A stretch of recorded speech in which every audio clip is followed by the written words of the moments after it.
Today is Thursday, April 7. I'm Pastor Anthony, and this is Wilderness Wanderings.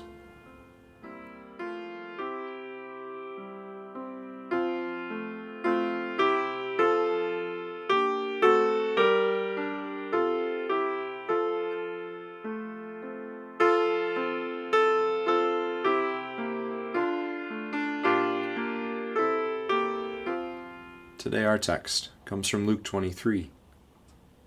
On hearing this, that is, that Jesus had been in Galilee, Pilate asked if the man was a Galilean.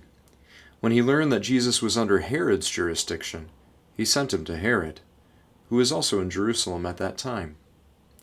When Herod saw Jesus, he was greatly pleased, because for a long time he had been waiting to see him. From what he had heard about him, he hoped to see him perform a sign of some sort. He plied him with many questions, but Jesus gave him no answer. The chief priests and the teachers of the law were standing there, vehemently accusing him. Then Herod and his soldiers ridiculed and mocked him.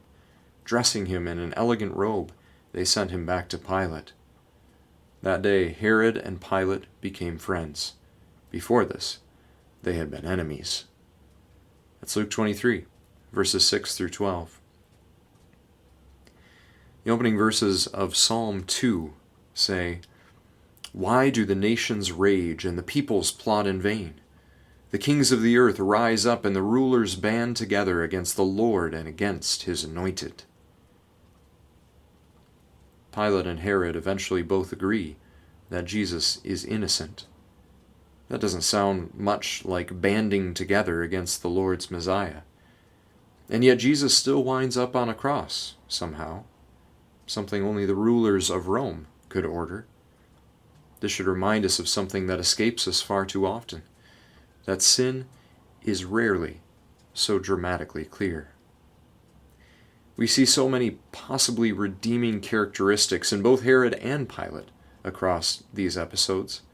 We almost want to get up and cheer them on to make the right decision this time, because they seem so close, and there's so much possibility that hangs in the air. Herod is pleased, curious, and has been waiting a long time to see Jesus.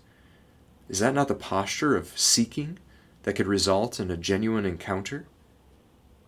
And yet the encounter sours.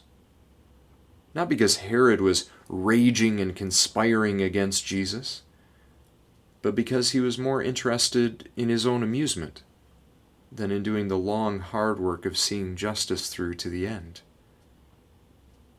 Herod wants Jesus to perform some fancy sign. But, as a sheep before its shearers is silent, so Jesus did not open his mouth.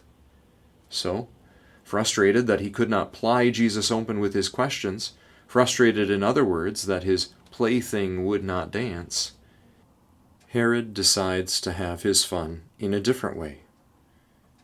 Chief priests and teachers of the law were there, vehemently accusing Jesus.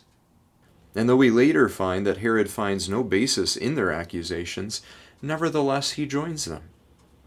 He and his soldiers begin ridiculing and mocking Jesus, dressing him up in a fine robe so that Pilate, too, can join in the fun.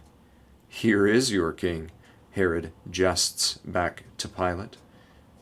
And just like that, joking over Jesus, the joke king, Herod and Pilate become friends. So the sin of Herod is a good time.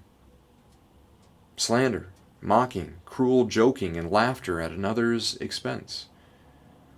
But on the basis of these boring sins, Psalm 2's conspiracy between the rulers of the age against the Messiah come to pass.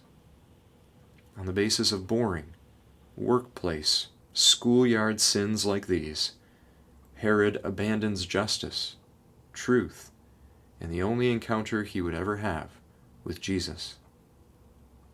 Rarely are the bold, scandalous, or sexy sins the sins that cause we or the church to fall. Far more often, it's something simple, like a tasteless joke that wedges us away from a true love of God and neighbor. Yet even for this Jesus died. Though our love fails, Jesus' love prevails. As you journey on, go with His blessing. May the peace of the Lord Christ go with you, wherever He may send you. May He guide you through the wilderness, protect you through the storm. May He bring you home rejoicing at the wonders He has shown you.